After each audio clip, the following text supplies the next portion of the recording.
In the darkest chapter of human history, one man stood at the crossroads of medicine and madness.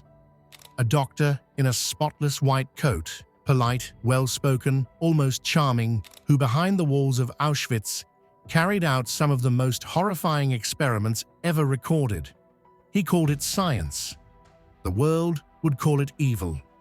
This is the story of Josef Mengele, the doctor who selected thousands for death with the flick of a hand, and who turned living children into human test subjects in his obsessive quest to unlock the secrets of genetics.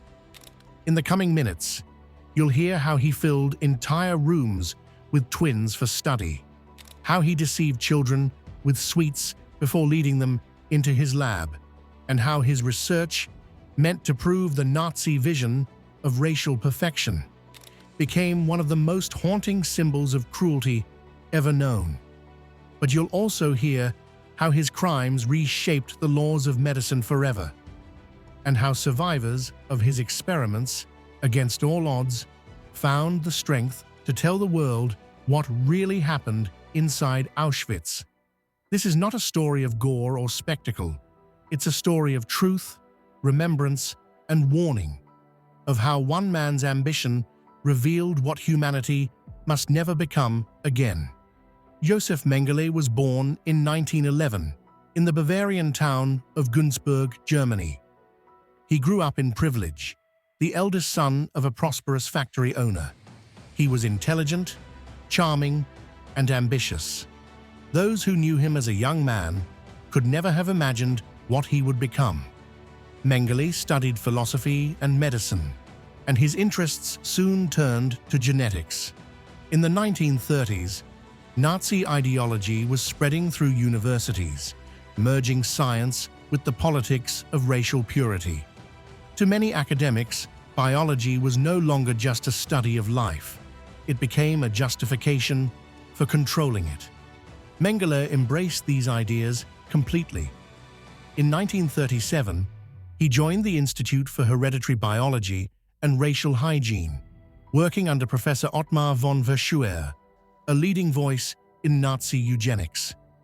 They studied twins, identical human subjects who could reveal the secrets of heredity. But beneath the language of science lay something much darker. By 1938, Mengele was both a member of the Nazi Party and an officer in the SS. When war came, he served on the Eastern Front, earning medals for bravery. But a battlefield injury sent him home. And in 1943, he was transferred to a place that would define his legacy, Auschwitz-Birkenau. When Mengele arrived at Auschwitz, the camp had already become the largest center of mass murder in Nazi-occupied Europe. Every day, trains arrived carrying thousands of men, women, and children. On the ramp, SS officers conducted selection. Those deemed fit for labor were sent to work. The rest, the old, the weak, the children, were sent to their deaths. Mengele quickly rose to prominence among the camp doctors. Witnesses recall him standing on the platform, immaculately dressed, clipboard in hand. He made his selections with efficiency and a chilling calmness. But there was a third category, those who sparked his scientific curiosity, especially twins. He would point them out, often with excitement. Guards pulled them from the crowd, separating them from their parents forever. To Mengele, these children represented a living experiment, a way to explore genetics, to serve the Nazi vision of a perfect race. To the victims, they were entering a nightmare. Inside the camp, Mengele's laboratory was kept in deceptive order. White walls, tables lined with instruments. It looked like a medical facility, but it was a place of suffering. Survivors described endless examinations, every limb measured, every body photographed, every small difference recorded. He compared the twins constantly. Blood tests, X-rays, and injections whose purposes were never explained. They were told it was for research. Few understood what that truly meant. Mengele was particularly fascinated by eyes. He wanted to discover what caused different eye colors, especially among twins. Some children recalled having drops or injections placed into their eyes. Afterward, many suffered infection, blindness, or worse.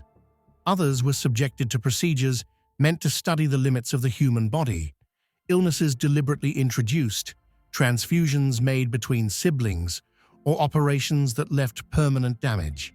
He recorded everything as data, without empathy or remorse.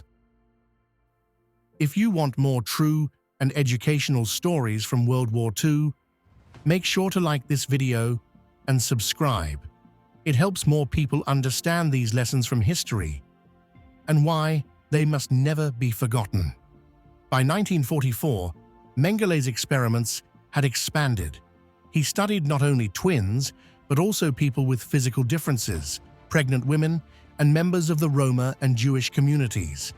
He ordered large numbers of blood samples, tissue collections, and even sent human remains to his mentor in Germany for analysis. Each decision he made in that camp, every procedure, every order, was justified in his own mind as research. But to those who endured it, it was terror masked as science. One survivor later said that the greatest cruelty was not only what was done, but the indifference with which it was carried out. Mengele did not shout or rage. He smiled. And then he destroyed lives in the name of curiosity. Among the children who survived, many remembered how he would arrive at their barracks in the evenings. He brought candy. He spoke softly. Then, the next morning, some of those same children were gone. The contradiction between his gentle manner and his monstrous actions made him one of the most feared figures in Auschwitz. When Soviet forces advanced toward the camp in January 1945, Mengele vanished. He destroyed his notes, disguised himself among retreating troops, and was briefly captured by American soldiers.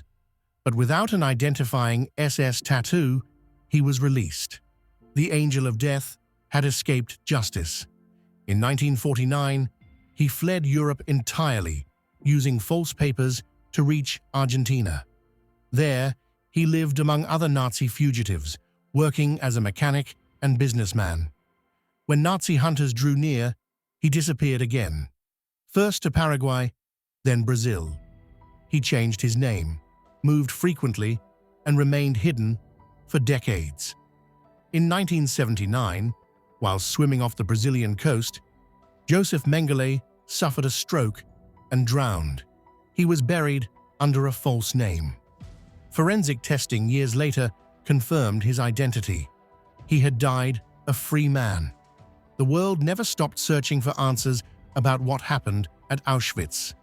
In the post-war trials at Nuremberg, evidence of Nazi medical crimes shocked humanity. Though Mengele escaped prosecution, the testimonies of survivors revealed the truth of his work. From those trials came the Nuremberg Code, a set of principles that transformed modern medical ethics. It stated that no experiment should ever be performed without voluntary consent, that human well-being must always take precedence over scientific ambition, and that research must never cause unnecessary suffering. These laws were written because of what happened in places like Auschwitz, because of men like Josef Mengele. Despite the records he kept, Mengele's so-called research produced nothing of value. His data was incomplete, unscientific, and morally corrupt. There were no discoveries, no breakthroughs, only pain and death. But from that pain, the world learned a lasting lesson about the dangers of ideology corrupting science. In the decades that followed, survivors of Auschwitz carried those lessons forward. Some, like Eva Moses-Kor, spoke publicly about forgiveness and resilience. Others remained silent, their memories too heavy to bear. But each survivor's story preserved a fragment of truth. a warning to every generation that follows.